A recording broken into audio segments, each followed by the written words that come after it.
So, you know, I take my hand off the students. It was students who brought the Vietnam War and the corruption of the Vietnam War to light. You know, Kent State, students died, you know, standing up, trying to make a change. So, I mean, you know, I'm humbled and I'm also here to tell you that your being here right now, you know, is hope to thousands of people who are sick and hungry, waiting to die from death houses throughout this country. And on behalf of them, you know, thank you, just thank you for being here. My name is Lawrence Hayes, and I'm a former Black Panther. I joined the Black Panther Party in 1968, at which time I was 17 years old.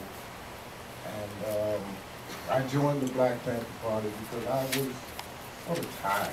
You know, I heard about slavery. I read about it in my household. I came from a household that was involved in the struggle. You know, civil rights, Marcus Garvey.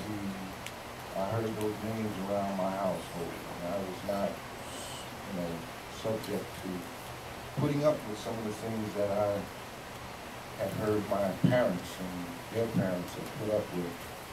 And so when the Black Panther Party emerged, I joined. And I basically set up breakfast programs based upon the work that was done by, was it John Henry Clark and Brown versus Board of Education? If you send a child to school hungry, he's less likely to learn. If his child goes to school with tagged clothes, believe me, y'all don't know about this because y'all Tommy Hilfiger and all that kind of stuff. I mean, I've had holes in my shoes. Literally holes where I put newspaper, you know, or a pad of leather or something, you know. But if a child goes to school tagged, then it affects his self-esteem and he learns, his learning is interrupted. If a child goes to school and opens up a book and anywhere in between the pages, he sees himself or herself, you see, in terms of the color of their skin.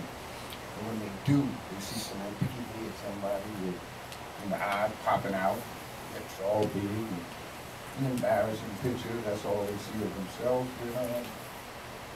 You know, so what I did for the Black Panther Party in the very beginning was I created breakfast programs, clothing programs. And I used to, they actually sent me to Columbia University Black Studies Department to learn, come back and talk about, you know, Kava and Animal, and et cetera, et cetera, et cetera. So this is what I did. And then and I taught martial arts and after-school program at I-55 and 271. Remember, the Black Panther Party was self-defense. And we did not care. We were standing up against anything that threatened our community. And I've seen police officers come in the African-American community in Harlem and in Brooklyn and do some devastating things. You know, where they talk to people, they talk to them demeaningly. I saw people kowtow, you know, run, shy away, and I wasn't happy. You know, so I represented a generation that wasn't happy. We wasn't happy. Around 69, 70, drugs, heroin, just invaded the African American community. And I guess because I was instructing in martial arts after school self-defense program, I was approached. And we put together a cell. And that cell, the responsibility of that cell, I mean, back then we thought it was possible, was to rid the African American community of the invasion of heroin and other drugs. And so we went about doing what we did. It has been my position and Black Panther position that if we find heroin, cocaine, marijuana on the streets, of America anywhere, then basically our government has failed to protect us because it doesn't grow. You can't just go out, pick it up in the street, poppy won't grow in the parks or even in the forests. So if it gets beyond the borders of this country, then our government has failed us. It has failed to protect us, its citizens, knowing all the reasons that people go to drugs. You know, poverty, they do it to supplement incomes, you know. Some people do it because they're just psychologically, emotionally, you know, trying to escape the realities of the injustices that we have in our society. However, the government is responsible. So why then does the government turn around and, having failed to protect us, hold us responsible for sniffing, snorting, injecting something into our own being? They say it's not, I mean, come on, you can go in any street in America, so it comes in by the plane loads, by the tanker loads. It has to come in like that. And if we can detect this new drug they got, what they call it, the stuff that came over after 9/11. Anthrax. If they can detect anthrax, Jesus Christ, we know they can detect. So I mean, I got involved and I was committed. We were approached by a young man, he was much older than I was, but he said he used to be a drug courier for mafioso family, so he knew where drug drops happen. Drug drops are where money and drugs meet, and those were ideal places to prevent drugs from getting out.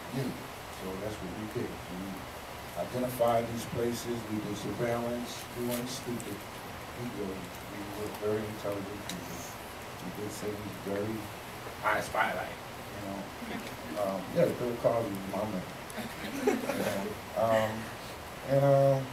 On one occasion, August 21st, 1971, we were doing surveillance. Two of my comrades were in. And, well, two people came up, traditional people.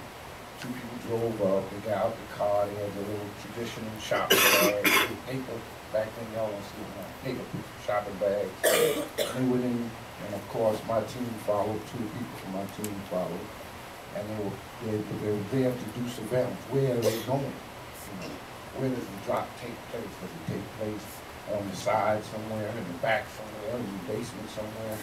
So we have to find this out. They were in about 3-4 minutes. I hear gunshots. Pop, pop, pop. I run to the door. And as I'm running to the door, one of my comrades, my best friend, he happened to be my best friend, and we grew up together. He brushed up against me, heard me grunt, which automatically said something was wrong, but at the same time, he was moving in front of me. I turned, I looked, and I saw a person pitch forward. European American, just like you and me.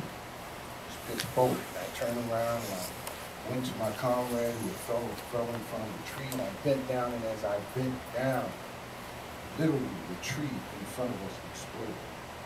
There were 3 or 4, maybe 5 people shooting. I got around the tree, my training came in, my training said, listen, if someone falls and you cannot carry that person out, then you need to get out yourself and see that person lay. I looked at my comrade, I stayed longer than I should. He was breathing. His breathing was shallow, but he was alive, and I could see in my mind that he would survive. You know, and we would take it from there. Perhaps put a Joanne's history. Ashanti Shakur. I don't know, but we weren't just going to leave him. So I figured, I saw him being taken to a hospital, et cetera, et cetera, et cetera. And we figured that what had happened back there was mafioso had gotten tone with us, and doing what they do, and that's all. But anyway, a week later, I was arrested. Well, the next morning we found out that this guy who actually did the shooting and got shot himself was a police officer, off-duty police officer. And so now I'm being hunted.